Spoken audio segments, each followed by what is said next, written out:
You're listening to the 5-Minute Friday podcast episode of The Aligned Self. This is your host, Daniel J-N-O-V.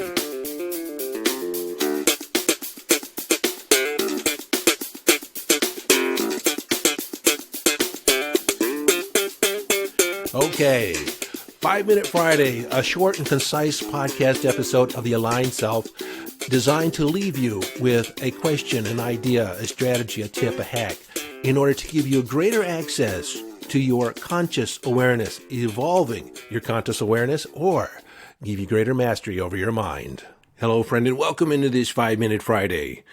In the past, I've told this story about challenging your assumptions. There was a young couple, newlyweds. They were recently married, and the wife was, for the first time, making her holiday dinner, her Christmas dinner. They were going to host dinner for their parents and their parents' parents. And the young wife announced she was going to make a Christmas ham. So fast forward to Christmas Day, and she's getting ready to put the ham in the oven. Well, she sets the ham out, takes the cleaver, and cuts the end off of the ham and places it in the pan. And the husband, never seeing that, asked his wife, "Why'd you cut the end off the ham? I've never seen that done." She said, "Well, that's what my mother did, and that's what her mother did. That's the way you cook a ham." And the husband was like, "Are you sure?" She says, "I'm absolutely sure." And he says, okay. He wasn't going to press it anymore. He thought that, mom's going to be there and grandma's going to be there, so he'll find out firsthand. And so when the wife's mom showed up, she was milling around the kitchen, and he said, "Hey, Mom, I have a question about the ham. Why do you cut the end off before you put it in the oven?" She said, "That's the way it's done. That's the way my mother did it. That's the way I was taught. That's the way you cook a ham." She seemed so adamant and so certain that he wasn't going to press it any more than that. And he kind of forgot about it. They're sitting around the table, and once they brought the ham out to serve, he remembered. And so he asked his wife's grandmother, "Grandma, why do you cut the end of the ham off when you put it in the oven?" She said, "What? Your daughter and your granddaughter said that that's the way you cook a ham. You cut the end off when you put it in the pan." Well, Grandma was a little perplexed, and then she started laughing and says, "Oh, when I was first married, I had a small baking pan, and so the only way I could fit the ham in was to cut the end off." And so while first occurring out of necessity just to get the job done, the idea was handed down generation to generation and accepted as fact. That's just the way you do it. Well, I just recently came across a post on Facebook, and I'm going to read it in case you haven't seen it, because it brought up the same idea. And frankly, I found the story or the accounting quite amusing.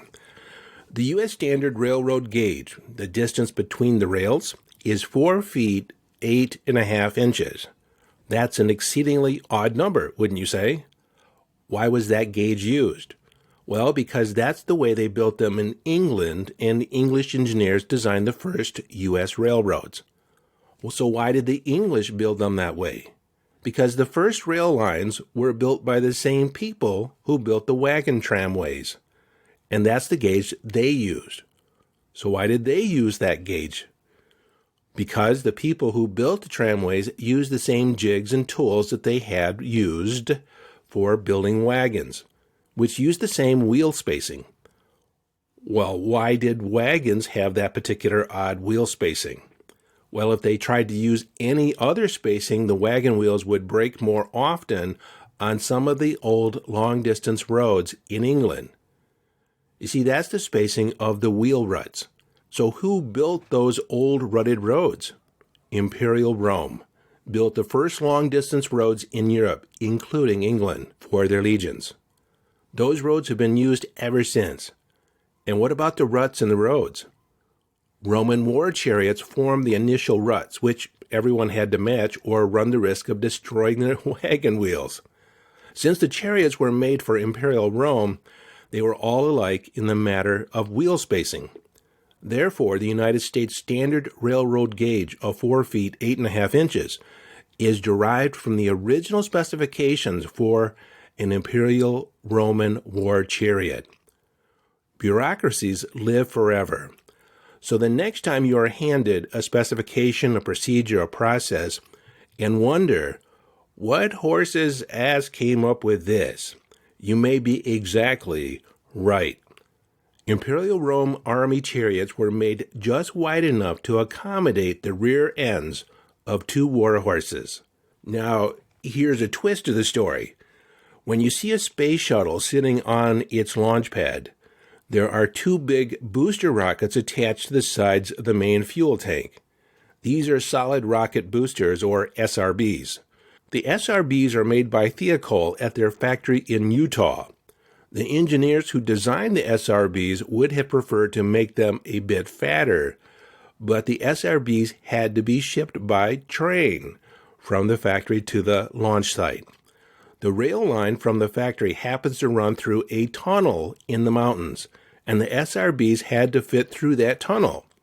The tunnel is slightly wider than the railroad track, and the railroad track, as you now know, is about as wide as 2 horses' behinds. So a major space shuttle design feature of what is arguably the world's most advanced transportation system at the time was determined over 2,000 years ago by the width of a horse's behind. And you thought being a horse's ass wasn't that important. Ancient horses' asses control almost everything.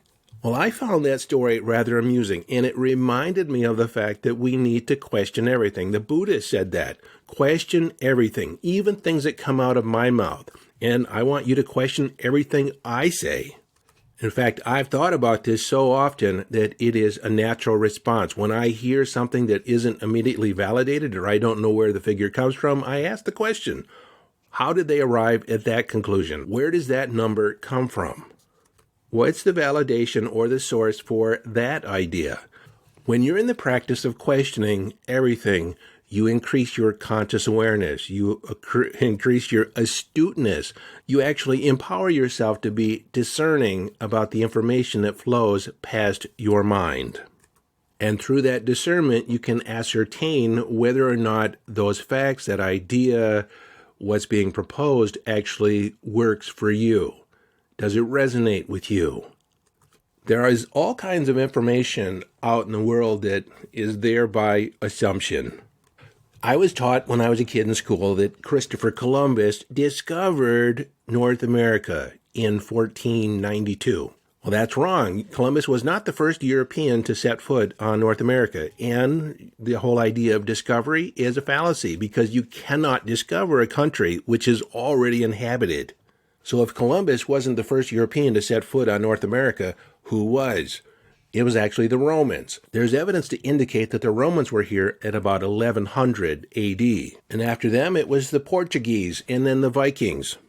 The days and dates that are set aside for celebration of Christmas and Easter in the Christian religion, those dates are not historically accurate. Those days and dates are actually adopted from pagan religion, pagan festivals.